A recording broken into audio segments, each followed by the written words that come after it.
तो पुलिस वाला कहता है तुम्हारे वालिद की तबीयत खराब, टमटम में डाल के लेके जाओ। टमटम का इजाजत तुम्हारा बाप दिया। ये बीजेपी हुकूमत और ये बीजेपी के तमाम लोग जिस तरह के केसेस करा के डरा रहे हैं, मैं डरने वाला नहीं हूँ। मैं अपनी कौम के लिए हर हद तक गुजरूंगा, हर हद तक, को कुछ भी हो जाए। ये शख्स को चक्कर आ रही थी डायलिसिस के बाद में, कुछ खिलाना कुछ पिलाना था। रोड पे अब्दुल रशीद साहब इनके साहिबजादे इन्हें पकड़ कर बैठे हैं, वो गिड़गिड़ा रहे हैं, ड्राइवर जाके गिड़गिड़ा रहा है, उसके बावजूद कोई इनका पुरसाने हाल नहीं। ये तो सिर्फ एक नमूना पेश कर रहा हूँ। अगर ये कोरोना नहीं होता तो आज विधानसभा के सामने खड़ा होता मैं। ऑटो वाले पे जुल्म कर कर ऑटो ले जाकर अगर ये अपने पास सीज कर देते हैं तो मैं पूछना चाहता हूँ कौन जिम्मेदार है इस शहर का? क्या ये शहर लावारिस हो गया है? क्या ये शहर में इस तरह के जुल्म होंगे? क्या इस तरह की मौतें रोज होंगी? जो ऑटो ड्राइवर है उस गरीब की रोटी की छीन कर उसकी गाड़ी लेके जाके वहां रख दी। 2 माह से परेशान है, ये उसके पूरे डॉक्यूमेंट्स ओके है, मैंने अभी चेक किया। उसके बावजूद ये जुल्म, ये बर्बरियत, जिसकी वजह से एक बुजुर्ग को कुछ भी हो जाता तो इसके जिम्मेदार कौन है? आपका इफ्तार कहाँ हुआ? रोड पे ही हो गया। आपका और आपका दोनों का इफ्तार रोड पे पुलिस स्टेशन के सामने।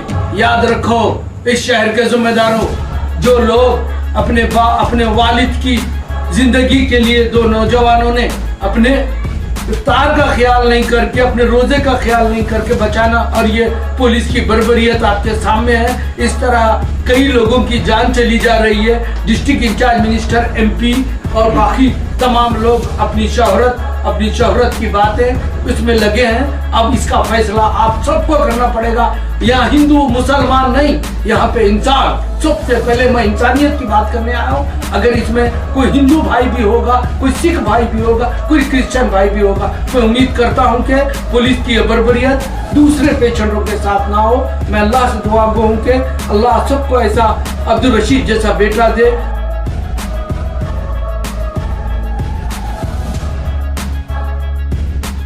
कल 9 तारीख को अन्नपूर्णा क्रॉस के पास अब्दुल रऊफ साहब को ऑटो में जब वो डायलिसिस कराकर वापस आ रहे थे अपने फर्जंद के साथ, कुछ पुलिस वाले ने उनका ऑटो को रोका और ऑटो पकड़कर इस पेशेंट को नीचे उतारकर ऑटो पकड़कर लेकर गए।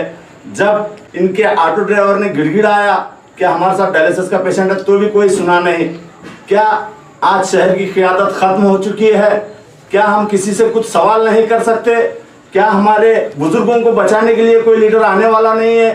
हम सिर्फ इसलिए खामोश हैं, हम ये कोरोना के वजह से जो लॉकडाउन हुआ है उस लॉकडाउन का उल्लंघन ना करते हुए हम मुतालिबा करते हैं यहाँ के एडमिनिस्ट्रेशन से कि इनका ऑटो वापस दे दिया जाए और इनको एक पास दिया जाए। ये जब चाहे जब हॉस्पिटल जा सके, इनको 3 दिन 4 दिन में एक बार हॉस्पिटल जाना है। अगर ऐसा नहीं होता तो हम ये धारा 270 और लॉकडाउन का उल्लंघन करते हुए DC ऑफिस के पास धरने पे बैठेंगे इंशाअल्लाह ताला। अब्दुल रशीद साहब, अन्नपूर्णा क्रॉस पे आप कितने बजे पहुंचे? करीब 5 सवा 5 के बीच में। 5:15 के बीच में पहुंचे तो क्या करे आपके साथ? 2 कांस्टेबल थे जी। वो लोग आके बोल दिए परमिशन नहीं है ऑटो का, चलो साथ में हमारे, बोल के लेके गए। जब आपने उन्होंने ये बताई, रसीद बताई, तो वो देखे नहीं, लेटर नहीं देखे? नहीं देखे। हाँ, वो हाथ में पकड़ के बोले सब पहले चलो, आप सब जो भी है बाद में बात करेंगे। क्यों बोले? तो पहले चलना। उसके आपके वालिद को कहाँ बिठाए? वहीं पे बैठा। कहाँ पे? रास्ते में ही, रोड पे बिठा दिए। उसके बाद आप वालिद को चौक पुलिस स्टेशन तक कैसा? चौक गाड़ी पे लेके गया, किराना बाजार। गाड़ी भी थी मेरे साथ में। एक्चुअली क्या होता है, इनको मैं गाड़ी पे ही लेके जाता हूँ। जब डायलिसिस होता है तो ये इनका BP लो होता है या नहीं तो कुछ प्रॉब्लम होते हैं, वॉमिटिंग वगैरह हो जाती है, तो तबीयत नासाज रहती है समझो। तो ऑटो वालों को बुलाता हूँ मैं ताकि इनको लेके जाए, गाड़ी पे वो नहीं जा सकते जब। अच्छा। हाँ, ये जुल्म आप पे होने के बाद आप क्या सोचते हैं? देखिए अब हालात तो ऐसे हैं कि कुछ बोल नहीं सकते हैं। मैं ये इतना ही कहूँगा पुलिस, गुलबर्गा की पुलिस डिपार्टमेंट से, मैं मानता हूँ कि भाई हैं बेवजह फिरने वाले बहुत सारे लोग हैं, लेकिन उनमें कुछ वजह से भी निकलते हैं। मैं ये चाहता हूँ कि देखें, इंक्वायरी करें। हमारे ऑटो वालों ने कहा आप देखो पेशेंट है, सो बोलने के बावजूद भी ऐसा हुआ।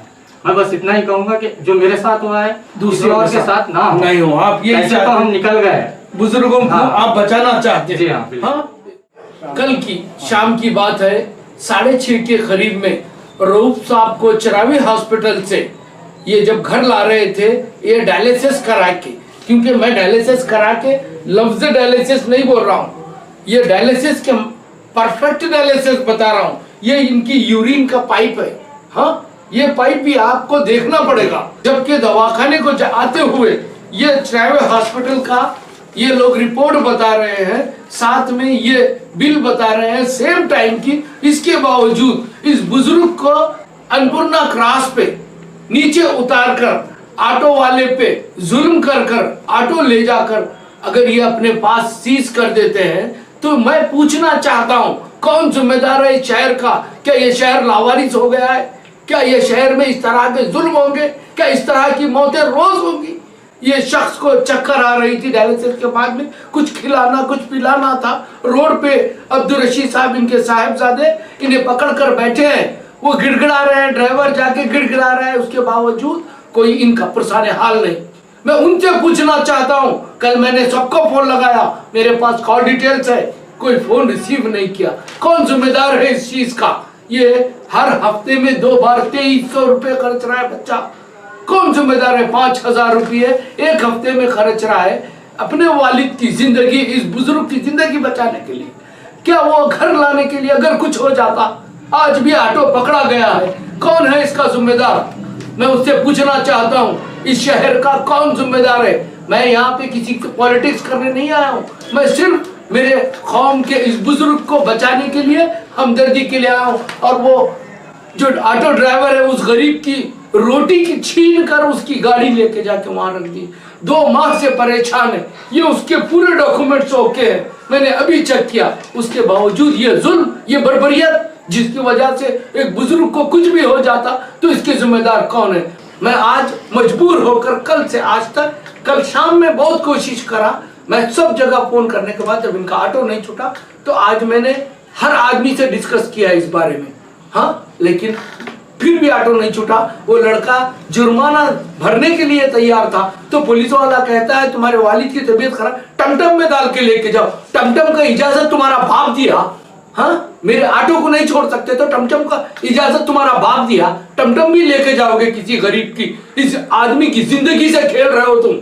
हाँ, इसका तो ये तो सिर्फ एक नमूना पेश कर रहा हूं। अगर ये कोरोना नहीं होता तो आज विधानसभा के सामने खड़ा होता मैं, लेकिन मैं मजबूर हूं।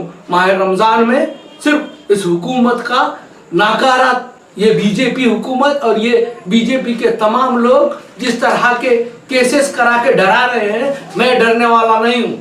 मैं अपनी कौम के लिए हर हद तक गुजरूंगा, हर हद तक, को कुछ भी हो जाए। लेकिन आप लोगों को अब संभलना पड़ेगा, अपने बुजुर्गों को बचाना पड़ेगा और इन ऑटो ड्राइवर गरीबों को बचाना पड़ेगा। इनकी सेहतों को लेके जो परेशानी है उसका हल होना पड़ेगा।